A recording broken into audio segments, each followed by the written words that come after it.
మొన్న ఈ మధ్యకాలంలో 3వ తారీఖు రాత్రి అంటే 4వ తారీఖు ఉదయం అందరికీ తెలిసింది వార్త. 3వ తారీఖు రాత్రి ఈ దర్గా అనే గ్రామ పరిసరాల్లో బ్రహ్మయ్య అనే వ్యక్తిని చంపి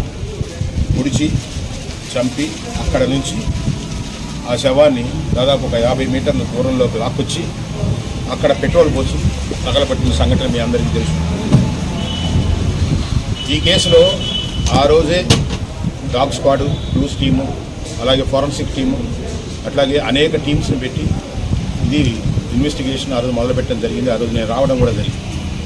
వచ్చి ఆ రోజు కూడా దాదాపు ప్రతి సీను ప్రతి విషయాన్ని కూడా మేము కూలంకషంగా ఇక్కడ పరిశీలించి వెళ్ళడం జరిగింది. నేను కూడా ఈ కేసు ఎలా జరిగిందంటే, చనిపోయిన బ్రహ్మయ్య అట్లాగే ఎవరైతే రవి అనే వ్యక్తి, తేజ రవి అలియాస్ అనే వ్యక్తి కూడా ఒకే గ్రామానికి సంబంధించిన వాళ్ళు, ఒకే కులానికి సంబంధించిన వాళ్ళు. ఉపకులంలో కొంచెం తేడా ఉంది. ఉపకులాలంటే మీకు ఐడియా ఉంది, యాదవులు అందరూ కూడా దాంట్లో ఉపకులాలకు సంబంధించిన వాళ్ళు. సో వీళ్ళు ఆ గ్రామంలో ఒక మహిళని మ్యారేజ్ చేసుకోవాలనే ఉద్దేశంతో ఎవరైతే ఈరోజు ముద్దాయి మనం చెప్పుకునే తేజ అలియాస్ రవి అనే వ్యక్తి ఒక అటెంప్ట్ చేయడం జరిగింది. దాన్ని ఒక యాక్సెప్టెన్స్ కూడా అతనికి వచ్చింది. అదే పరిస్థితుల్లో అదే గ్రామంలో ఇతనికి ఆ సంబంధం కుదరకూడదని చెప్పి ఇప్పుడు ఎవరైతే ఇప్పుడు చనిపోయిన మృతుడు ఉన్నాడు బ్రహ్మయ్య ఈ ఉపకులాలకు సంబంధించిన ఒక వేరే అన్న ఒక కోణాన్ని వాళ్ళ మైండ్లో పెట్టేడని ముద్దాయి భావించాడు. అట్లాగే ఈ గ్యాప్లో వీళ్ళిద్దరి మధ్య చిన్న ఘర్షణ అనేది డైరెక్ట్గా జరగకపోయినా ఆఫ్ రికార్డెడ్గా వాళ్ళ ఫ్రెండ్స్ దగ్గర ఇట్లా అన్నాడు, వీళ్ళ ఫ్రెండ్స్ దగ్గర ఎట్లా ఉన్నాడని ఇతని మాటలు అతనికి, అతని మాటలు ఇతనికి చారేసి దీనికి వ్యతిరేకంగా ఈ చనిపోయిన బ్రహ్మయ్య పనిచేస్తున్నాడనేది రవి మైండ్లో పెట్టడం జరిగింది.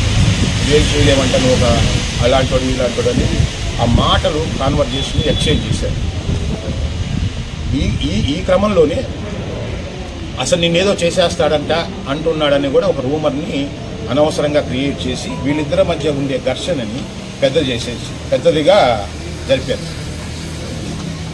అప్పటి నుంచి కూడా ఎవరైతే ఇప్పుడు రవి అలియాస్ తేజ అనే వ్యక్తి ఈ బ్రహ్మయ్య మీద ఒక గట్టిగా లోపల కక్ష పెట్టుకోవటం జరిగింది. కాకపోతే ఎవరి దగ్గర బయటపడకుండా ఇతన్ని ఎట్లయినా కానీ నా జీవితాన్ని దెబ్బకొట్టాడు, నేను అనుకున్నది సరగలేదు, దీనికి కారణం కేవలం బ్రహ్మయ్య అనే ఒక ఉద్దేశంతో ఈ నేరం జరగకముందే ఈ బ్రహ్మయ్య అప్పుడప్పుడు కూడా అక్కడే వచ్చి ఇప్పుడు ఎక్కడైతే చనిపోయి ఉన్నాడో అక్కడ వచ్చి ప్రతిరోజు కూడా ఏదో ఒక టైంలో అక్కడ మాట్లాడుకోవడం జరుగుతుంది. సో అతనికి కూడా ఆ విషయం తెలుసు, ఆ ప్లేస్లో సాయంత్రం పూట ఉంటాడని. అందుకొని అతను ఒక కత్తి ఆల్రెడీ కొనుక్కొని 2 వారాల ముందే ఇప్పుడు ఏదైతే సీన్ ఆఫ్ అఫెన్స్లో మనం అందరూ మీరు చూశారో దానికి అక్కడ దాచిపెట్టుకో ఉన్నాడు, దాదాపు రాళ్లల్లో దాచిపెట్టున్నాడు. అంటే 15 రోజుల ముందే ఏదో ఒక సందర్భం నాకు వస్తే నేను బ్రహ్మయ్య అనే వ్యక్తిని వేసేసేయాలి, చంపేయాలనేది అతను ముందుగానే డిసైడ్ చేసి ఆపర్చునిటీ కోసం అతను ఎదురు చూడటం జరిగింది. ఏ రోజైతే 3వ తారీఖు నేరం జరిగిందో ఆ రోజు శ్రీకాంత్ అనే ఒక అబ్బాయి ఈ రవి ఆ ప్లేస్కి వచ్చి ఆ శ్రీకాంత్ అనే అబ్బాయికి ఒక ఫోన్ చేయటం జరిగింది. అతనికి ఏదో ఆఫర్ చేశాడు, మందు తాగుదామని సంథింగ్. అతను వద్దులే ఫోన్ చేసి వెళ్దామని చెప్తే ఆ శ్రీకాంత్ ఈ చనిపోయిన బ్రహ్మయ్య ఖమ్మంకి వచ్చేసి ఒక హోటల్లో భోజనం చేసేసి నేను వెళ్తానని చెప్పేసి అతను వెళ్ళిపోవడం జరిగింది. సో ఇతని గొంతు విని ప్రతిరోజు అక్కడికి వస్తున్నాడు కాబట్టి గొంతు విని ఆల్రెడీ అప్పటికి ఆయన సిట్టింగ్లో కూర్చొని ఉన్నాడు. ఎవరు మన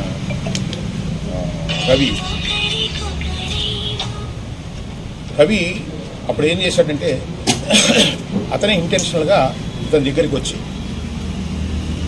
మందు తాగుదామా అని ఆఫర్ చేయడం జరిగింది. చిన్న పార్టీ ఏదో ఉద్యోగం వచ్చింది ఒక మాట్లాడుతుంది. సరే తాగుదామని చెప్పేసి సో ఒక 500 రూపాయల డబ్బులు ఎవరైతే ఈ ముద్దాయి ఉన్నాడో అతనే డిసీజ్కి అంటే చనిపోయిన బ్రహ్మయ్యకి డబ్బులు ఇచ్చి బాలాజీ వైన్స్ అని ఒక వైన్స్ దగ్గర 2 బీర్ బాటిల్స్ ఏదో మంచి కోసం ఏదో తీసుకోవడానికి జరిగింది. ఇతను సిట్టింగ్లో కూర్చునేటప్పుడు శ్రీకాంత్ అక్కడి నుంచి ఈరోజు నేను మందు ఇది ఏంటి అని చెప్పేసి అతను వెళ్ళిపోవడం జరిగింది. సో ఇక అక్కడ కూర్చున్నది రవి మరియు చనిపోయిన బ్రహ్మయ్య. అప్పుడు రవి ఏం చేశాడంటే రవి దగ్గర అంతకుముందు మీకు ఒక వాటర్ ప్లాంట్ ఉంది, వాటర్ ప్లాంట్లో పనిచేసిన ఒక జువనైల్ ఉన్నాడు, అట్లాగే ఇంకొక అతను కూడా జేసీఎల్ ఉన్నాడు. వాళ్ళిద్దరికీ కబురు చేసి ఈరోజు నాకు ఆపర్చునిటీ దొరికింది, మీరు ఒకసారి వస్తే ఈ అంతకుముందు కూడా వాళ్ళతో డిస్కస్ చేస్తున్నాడు, అవకాశం దొరికితే నాకు సాయం చేస్తానని.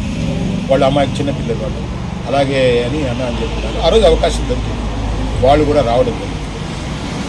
వాళ్ళని దూరంగా పెట్టుకొని మంచిగా కెప్టర్ సైడ్ పెట్టి మీరు సీన్లోకి రావద్దని చెప్పేసి వీళ్ళిద్దరే అక్కడ కూర్చొని కరెక్ట్గా ఇతను కొంత మత్తులోకి వెళ్ళిపోయిన అక్కడ నుండి ఒక పెద్ద బండరాయి తీసుకొని పటామని ఇతను పట్టడం జరిగింది. అమ్మాయి ఎప్పుడైతే ఈ సౌండ్ విన్నారో నేను కొట్టిన వెంటనే మీరు వచ్చి రీచ్ అయ్యి నాకు సాయం చేయమని చెప్పిన సిగ్నల్ అది. సో ఎప్పుడైతే ఇతను పటామని రాయి తీసుకొని ఆ అమ్మాయిని కొట్టాడు, ఆ కొట్టడంతో ఈ పిల్లలు కూడా ఎంటర్ అయిపోయి ఆడ కత్తి అన్నీ వాళ్ళకి తెలుసు కాబట్టి అతన్ని పొడిచి చంపేసేసి ఆల్రెడీ వాళ్ళ బండిలోని పెట్రోల్ తీసి ఈ శవాన్ని ఎక్కడైతే చనిపోయిన ప్లేస్కి ఇంకో దూరంతో ఆగి ఈ శవాన్ని గుర్తుపట్టకుండా వేలు ముద్దులై రాకుండా ఏదో తగలబెట్టడం జరిగింది. ఇవంతా కూడా ఇప్పుడు రవి ఒక మనిషిని చంపితే ఎక్కడ దొరుకుతాం ఏం దొరుకుతాం అనేది నాలెడ్జ్ పేపర్ల బట్టి కానీ లేకపోతే యూట్యూబ్లో ఇవన్నీ ఆయన సెర్చ్ చేస్తున్నాడు, మనిషిని ఎలా చంపాలి, మనం ఎలా దొరకకుండా ఉండాలనే దాన్ని కూడా సెర్చ్, అంటే ఒక చంపేసి ఒక వ్యక్తిని ఎలా తప్పించుకోవాలనే దాని మీద ఈయన అన్నింటినీ కూడా రీసెర్చ్ చేయడం జరిగింది. ఆ హిస్టరీ కూడా బయటకు వచ్చింది.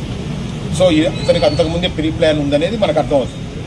సో దాంట్లో ఏంది ఏలుముద్రలు, డాగ్ స్క్వాడ్, స్మెల్ ఇవన్నీ రావాలనంటే తగలబెడితే అవన్నీ కూడా మాయమైపోతాయి అనేది వీళ్ళ యొక్క ఇది మన సోషల్ మీడియా తెలివితేటలతో అన్ని దాంట్లో ప్రదర్శించడం జరిగింది. కానీ ఈ కేసుని తర్వాత ఏం చేశారు, ఈ సీన్ ఇక్కడ కాదు ఇంకొక దగ్గర నేను క్రియేట్ చేయడం కోసం ఈ మోటార్ సైకిల్ డిసీజ్లో మోటార్ సైకిల్ ఉంటే మోటార్ సైకిల్ని బట్టి జనం వస్తారని వాడు ఏదో గుర్తుపట్టకుండా ఉంటాడని ఈ కేసుని మరింత సంక్లిష్టం చేసి పోలీసుని ఇబ్బంది పెట్టడానికి ఈ బండిని తీసుకెళ్ళి ఎక్కడైనా దాచిపెట్టమని చెప్పడం జరిగింది. ఈ జూనియర్స్ ఇద్దరు ఈ బండిని ఖమ్మం తీసుకొచ్చారు. ఖమ్మం తీసుకొచ్చి మళ్ళా పొద్దున్నే శవం దొరికి ఐడెంటిఫై అయిందని పోమరాగానే మళ్ళీ వాడు నిద్రపోకుండా లేదు ఇది వాడి తాగే ప్లేస్ ఇంకోటి ఉంది ఓపెన్ ప్లేస్ అని చెప్పి మనం ఎప్పుడైతే మోటార్ సైకిల్ చూసామో ఈ పక్కన అక్కడ తీసుకుపోయి 6 గంటలప్పుడు బండి పెట్టి సో సందర్భం కానీ సీన్ కానీ ఇక్కడ కాదు ఇక్కడ ఏదో జరిగింది అనేది ఒక క్రియేట్ చేయడం కోసం ఆ విధంగా తప్పుదారి పట్టించడం జరిగింది. సరే పోలీస్ ప్రొఫెషనల్ ముందు ఇవన్నీ కూడా మాకు తెలుసు, అది ఎంత కఠినమైన కేసులైనా కానీ మేము ఛేదిస్తామనే సంగతి మీకు తెలుసు, దానికి మేము ప్రత్యేకంగా చెప్పబలేదు.